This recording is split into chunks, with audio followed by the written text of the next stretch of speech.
Hey folks, this is Riker, and this week saw the most hype live stream the ARPG world has ever seen, the announcement of Diablo 4 Season 7, no obviously it was Path of Exile 2. If you've even lost Riker, you're in trouble. Some months ago, I uploaded my last Diablo 4 video, where I delved into the then current state of the game, concluding it was moving in a better direction, and that I may revisit the game after the planned loot rework in Season 6 and the Vessel of Hatred expansion. What I'm about to say here will make a certain demographic not very happy.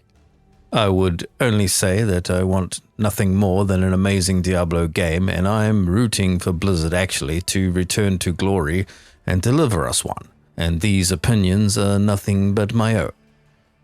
If you fall into this camp, I would urge you to remember that Blizzard basically no longer exists, and they are a brand being puppeteered by Activision and now Microsoft. Two corporations who care nothing about you or indeed the franchises that they own, other than what they can do with them to line their pockets, and who have collectively done a great deal of damage to gaming over the years. These are my opinions. And if you like Diablo 3 and 4, then I am happy for you. Only that I would urge you not to identify with a corporation that obviously cares nothing for the franchises other than profit and name recognition. Hails, denizens of the intertubes, and welcome to another day in the mental asylum of the Milky Way. So, the Vessel of Hatred came and went, and after dumping a few dozen more hours into the expansion, ultimately concluded Blizzard had almost totally failed with their loot system reinvention, and that the expansion content itself was aggressively poorly written and mediocre, coming across as some sort of high school kids fan fiction of the franchise. And I can't stress enough, one of the biggest problems for me with Diablo 4 is the rewards for doing it. I have 5100s. I'm Paragon 300. I've killed Uber Lilith 1,000,000 times. I've killed all of the other pinnacle bosses. I've cleared Pit 150. And what do I have to show for it? I don't have any super awesome mounts. I don't have any titles. My character isn't glowing. I can't link you an item that is so rare and so godly that you wouldn't be able to find it yourself from all the hours that I put into it. The rewards are just not there. Meanwhile, the increased monster density has done nothing but to illustrate how poorly Blizzard communicated the feeling and look of combat.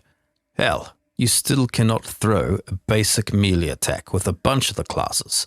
So I feel this idea of great combat the game supposedly has over its competition is total horseshit. I no longer felt like I was playing a fantasy action role-playing game, but instead an 80s arcade shoot-'em-up with all the power-ups collected. I will give Blizzard one notion of credit here. I actually very much appreciate their commitment to the bit, as it were. In an age where every game pollutes their visual experience with bad UI design and tacky visual motifs, Diablo 4 is a very minimalist in this regard, especially now that you can turn off all the unnecessary text. I just feel the choice of camera angle even now pulled back, and the presentation of the visual effects is such a chaos that they cannot focus on any significant gameplay elements that require dexterity. It's kill or be killed, and you lob your virtual spaceship with all the power-ups at the enemy and dump your arsenal into them. After a certain amount of time, there is not that much to do in...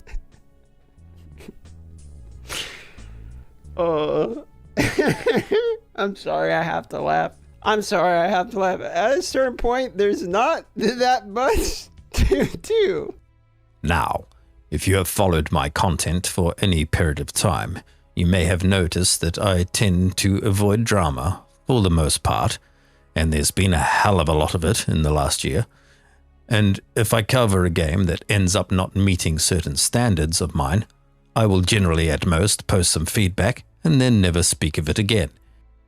In some cases, coverage of a game I was anticipating as a result, failing every metric in my book, never got any coverage at all, aka Mortal Kombat 1.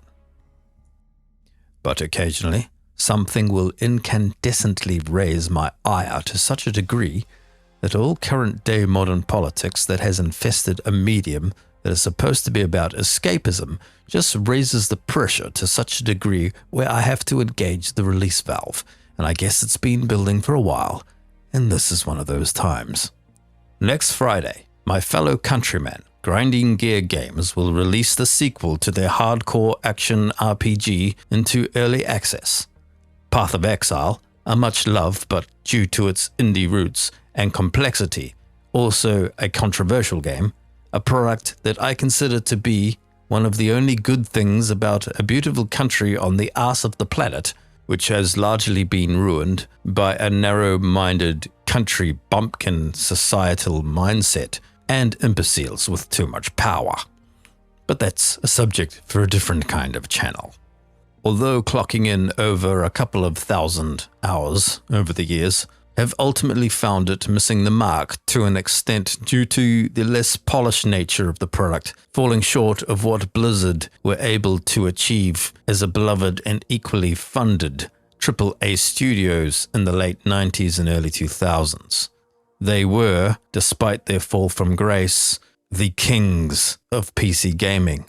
That being said, I do firmly believe Grinding Gear to have long since taken the crown from Blizzard in the style of game, and that Path of Exile 2 looks poised to silence any debate around this fact once and for all in a few days.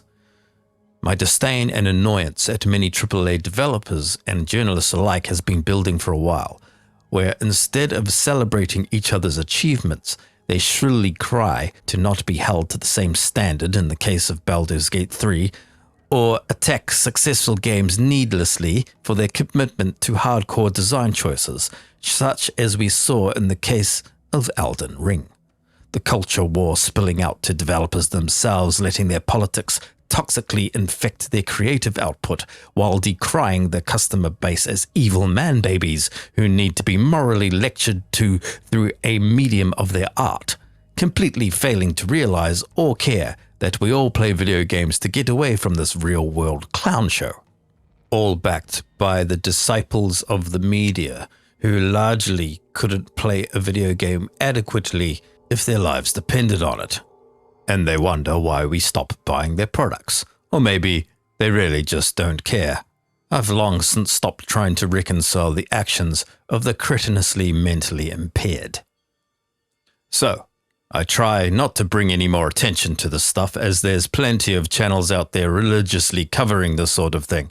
But as my disdain for modern Blizzard's Diablo has reached a critical mass, and one of the most anticipated games on the dawn of release next week.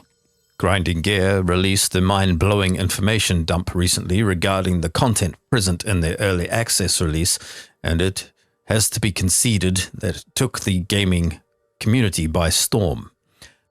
In my opinion, this is one of the strongest announcements I've ever seen in the history of ARPGs. Any game, and I've been playing them for a long time, since I was like 10 years old. All right, you guys ready for why I'm excited for PoE 2 as a D4 player? Let's see if Rob has drunken from the well of Path of Exile and is now a convert. After playing PoE 2 for a few hours already, and now seeing the absolute nuke of an announcement yesterday from GG, I'm really excited to jump into PoE. This focus on the end game is just absolutely crazy and fresh and new to me, because coming from the...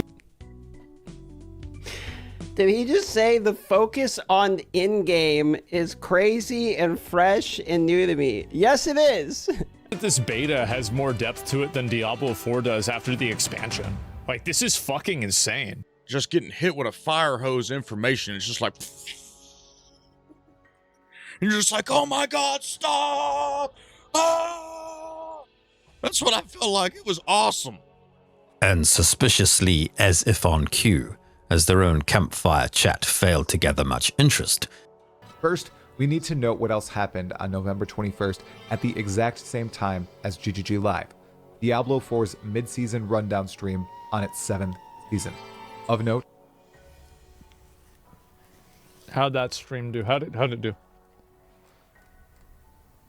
Oh.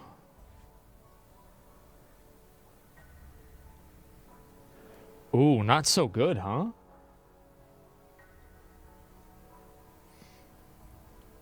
It's the worst one. Yeah, that's the worst one. Wow. And the PoE stream?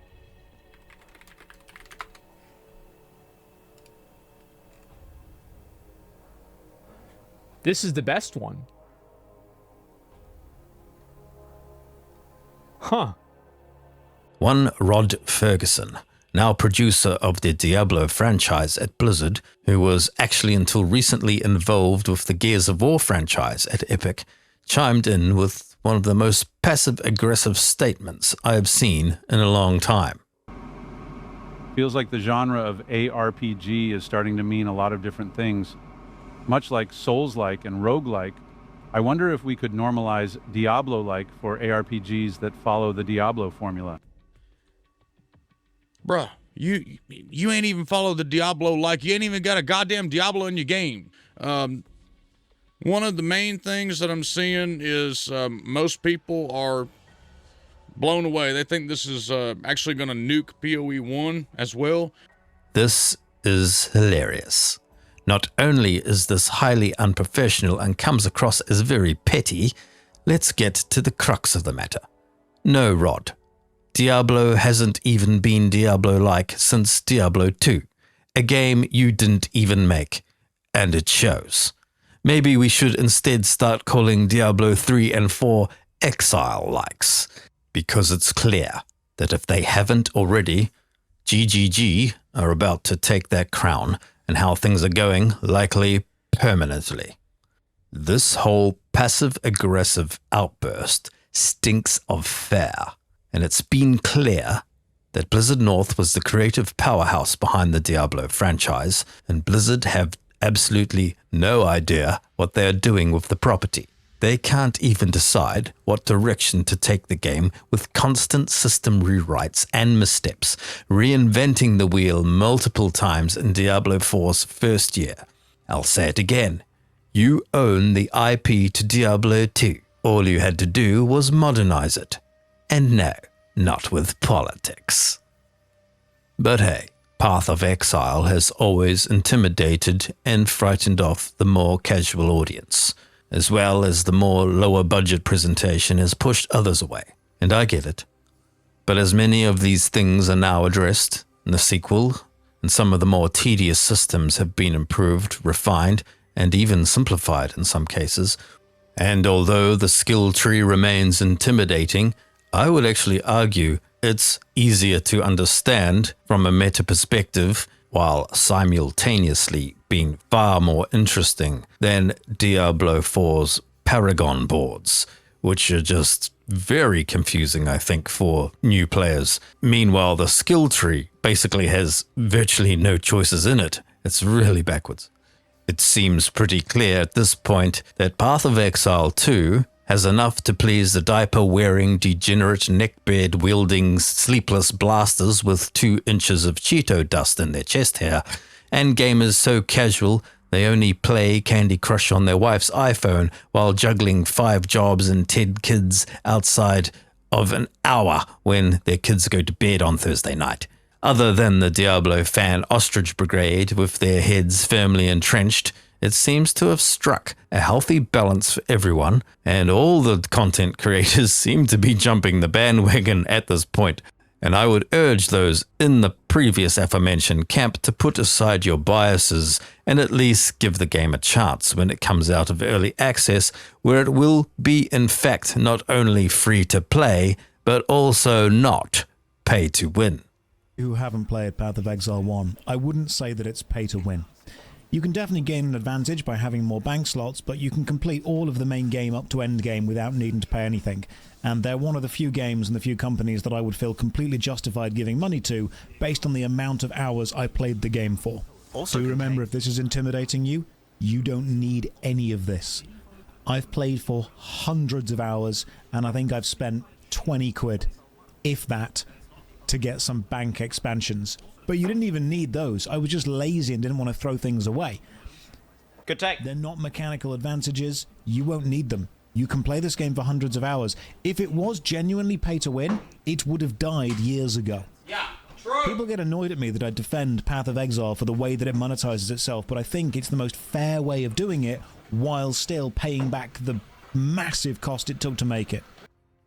See you degenerates when the game goes live next week, as I will most certainly be live both here and on Twitch.